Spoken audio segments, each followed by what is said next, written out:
नमस्कार साथियों, मैं प्रवीण कुमार स्वागत करता हूं अपने YouTube channel history for RPSC पर। साथियों, आज हम इस पुस्तक का रिव्यू कर रहे हैं जो प्राचीन भारत का इतिहास के नाम से आती है।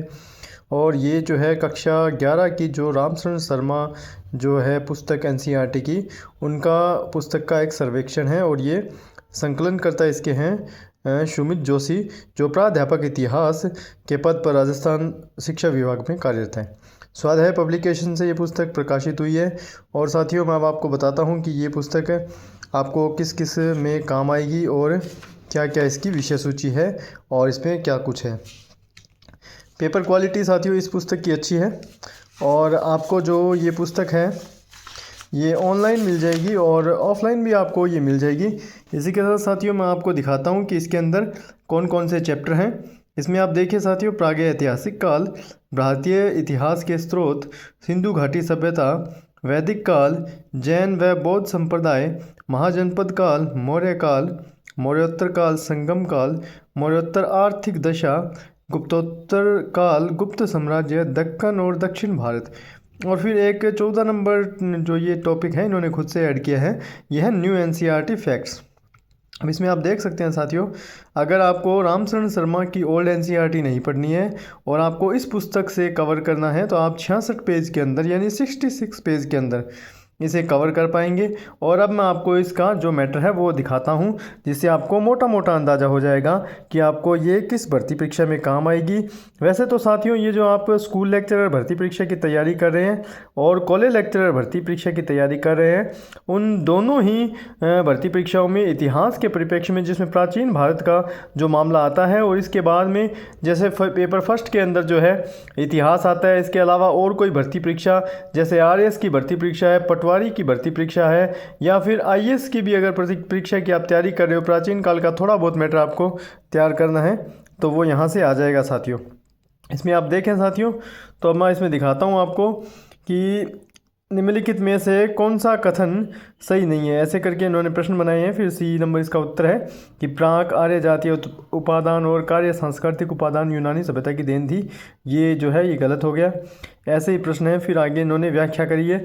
आगे ये जो 4 नंबर प्रश्न है, ईसा पूर्व 3री सदी में देश में भर के संपर्क भाषा लिंग्वा फ्रेंका का कार्य कौन सी भाषा करती थी, तो इसका उत्तर है प्राकृत भाषा। फिर इन्होंने व्याख्या करी है। व्याख्या साथियों इन्होंने अच्छी पुस्तकों से व्याख्या करी है। ऐसे ही बहुत सारे प्रश्न हैं, जैसे मैं आपको दिखा देता हूँ। इसके अंदर पहले चैप्टर के अंदर इन्होंने 10 से के आसपास प्रश्न बना दिए हैं और फिर उसके बाद में ये लगभग व्याख्या करी है। जैसे आप देख सकते हैं ऐसे ये जो इन्होंने कॉलम बना करके इसे काम किया, अच्छा काम किया। ये बुर्ज होम अर्थात बुर्ज का स्थान, यहाँ के लोग झील के किनारे ज़मीन के नीचे रहते थे। पालतू कुत्ते भी मालिकों के साथ दफनाने की प्रथा थी। गुफ कराल अर्थ है कुलाल अर्थात कुम्हार की गुफा। यहाँ के लोग कृषि और पशुपालन दोनों करते थे। और साथियों एक बात और, अगर आप हमारे YouTube चैनल पर नए हैं तो आप हमारे YouTube चैनल को सब्सक्राइब कर लीजिए, इसे शेयर भी कीजिए और इसे लाइक कीजिए। इसके अलावा आप कमेंट सेशन में जाकर हमें कमेंट कर सकते हैं कि हम क्या कुछ नवाचार करें। और साथियों इसे अपने साथियों के साथ आप शेयर भी कीजिए ताकि लोगों को भी नई नई जानकारी मिल पाए। अब मैं आपको इसका दूसरा चैप्टर जो है भारतीय इतिहास के स्रोत ये दिखाता हूँ। इसमें आप देखें ये 1 नंबर प्रश्न है, भारत में वर्ण व्यवस्था का जन्म कहाँ से हुआ, तो आप देख सकते हैं उत्तर भारत से। अब ऐसे प्रश्न साथियों जो आपको किसी अन्य पुस्तकों में नहीं मिलेंगे, या जैसे आप रामशरण शर्मा को पढ़ोगे फिर वहाँ से कैसे प्रश्न निकालेंगे। ये जो सर हैं इन्होंने काफ़ी मेहनत करी है। फिर ये सारे प्रश्न जितने भी इनसे बने इन्होंने उस पुस्तक से बना करके इसमें निकाल दिए। आगे से इन्होंने व्याख्या करी है। ऐसे ही आप देख सकते हैं ये 3 नंबर प्रश्न है, 1784 में कलकत्ता की किस शोध संस्था की स्थापना हुई और धात्विक रहे किसके संस्थापक विलियम जोन्स से। 1889 में अभिज्ञान शाकुंतलम नामक नाटक का अंग्रेजी अनुवाद भी किया था। विल्किंसन ने 1885 में भागवत गीता का अंग्रेजी अनुवाद किया। तो आप देख सकते हैं एशियाटिक सोसाइटी ऑफ बंगाल। फिर इन्होंने इसकी व्याख्या करी कि एशियाटिक सोसाइटी ऑफ बंगाल की स्थापना कब हुई, कैसे हुई, कहाँ पर हुई, इसी प्रकार से इन्होंने कार्य किया है साथियों। ऐसे ही प्रश्न आपको इसमें आगे चैप्टर्स में देखने को मिलेंगे, आप देख सकते हैं। ये 13 नंबर जो प्रश्न है, निम्नलिखित कथनों में से विचार कीजिए, सही का चयन कीजिए। मतलब ऐसे प्रश्न जो कॉलेज लेक्चर भर्ती परीक्षा में सीधे सीधे पूछे जाते हैं, जो कठिन प्रश्न होते हैं, इन्होंने उन प्रश्नों को बनाने की जो काफ़ी मेहनत करी है उसका कार्य भी किया है। ऐसे ही आप देख सकते हैं ये वाला 16 नंबर प्रश्न है कि कार्बन की किस समस्थानिक का प्रयोग जीवाश्मों के काल निर्धारण हेतु किया जाता है।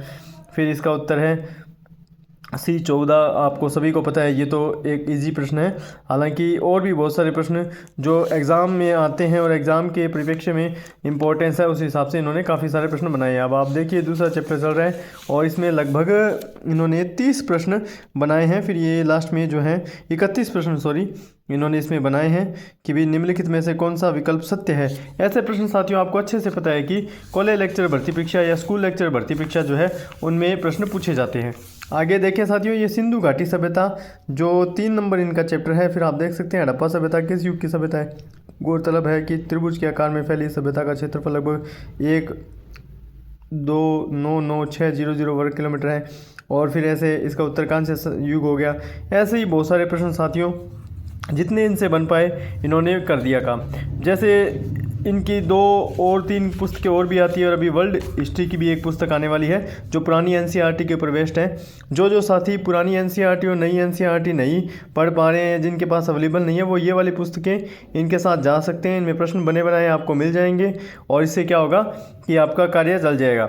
आपको वो पुरानी एनसीईआरटी और नई एनसीईआरटी नहीं लानी पड़ेगी और इसी से आपका काम चल जाएगा। इसमें आप देख सकते हैं साथियों कि ये 16 प्रश्न हैं। फिर आगे देखें तो इन्होंने लास्ट में प्रश्न इसे यहाँ पर ख़त्म कर दिया है। और ऐसे ही ऐसे महाजनपद काल का ये मामला है। महाजनपद काल को आप देखें कि महात्मा बुद्ध के जन्म के समय कितने महाजनपद थे, तो इसका उत्तर है C16। फिर इन्होंने व्याख्या करी है, व्याख्या इन्होंने बहुत शानदार करी है साथियों। ऐसे ही प्रश्न बहुत सारे इन्होंने इस पुस्तक में बनाए हैं। और ये जो पुस्तक है साथियों कोई ज़्यादा महंगी नहीं है। आपको लगभग 100 से 200 रुपये के बीच के अंदर आपको जहां आप रहते हैं उस हिसाब से आपको अवेलेबल हो जाएगी। अगर आप किसी अच्छी सिटी में रहते हैं तो आपको एकदम सही रेट में मिल जाएगी। और अगर आप दूर दराज किसी शहर में रहते हैं जहां पर ये उपलब्ध नहीं है, वहां पर अगर आप इसे परचेज़ करेंगे ऑनलाइन तो थोड़ी महंगी मिल जाएगी, कोई 40-50 रुपये, इससे ज़्यादा महंगी नहीं मिलेगी साथियों। और ऐसे ही साथियों इसमें है बहुत शानदार इन्होंने कार्य किया है। संगम काल का ये आ गया 9 नंबर चैप्टर। अशोक के अभिलेखों में राज्य की सीमा पर बसने वाले चेजो पांडवों केरल पुत्रों सत्यपुत्रों का उल्लेख है। इनमें से किसकी पहचान अभी तक स्पष्ट नहीं हो पाई है, तो सत्यपुत्र भी। सत्यपुत्र कौन थे अभी तक पता नहीं चल पाया। फिर आगे इन्होंने इसकी व्याख्या करी। फिर आगे आप देखें कि सर्वप्रथम किस इतिहासकार ने पांड्य राज्य का उल्लेख किया, मैक्सनीज ने किया है। ऐसे ही बहुत सारे साथियों इसके अंदर है और प्रश्न बहुत शानदार इन्होंने बनाए हैं। और आप इसमें अब ये गुप्त काल का देख लीजिए। अब मैं साथियों आपको बताता हूँ कि ये वाली जो पुस्तक है आपको किस एग्ज़ाम के अंदर काम आएगी। ये साथियों आपको पुस्तक स्कूल लेक्चरर भर्ती परीक्षा का पेपर फर्स्ट, जिसमें प्राचीन का कोई मामला आता है, आप इसका जो सिलेबस देख लीजिएगा और इसकी इंडेक्स सूची देखिएगा, इसमें से आपका काम चल जाएगा।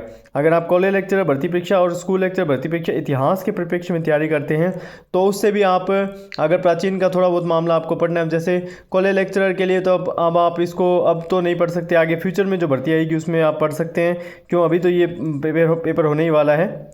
और आगे जून में जो स्कूल लेक्चर भर्ती परीक्षा हो रही है केवी की, जो वो एनसीईआरटी बेस्ड पर पेपर से आते हैं और इसके अलावा जैसे ईएमआरस का पेपर है, उन भर्ती परीक्षाओं के लिए साथियों ये आपके लिए काफ़ी केवीएस एनवीएस और ईएमआरस के लिए आपके लिए काफ़ी जो है काफ़ी हद तक ये सहायता प्रदान करेगी साथियों।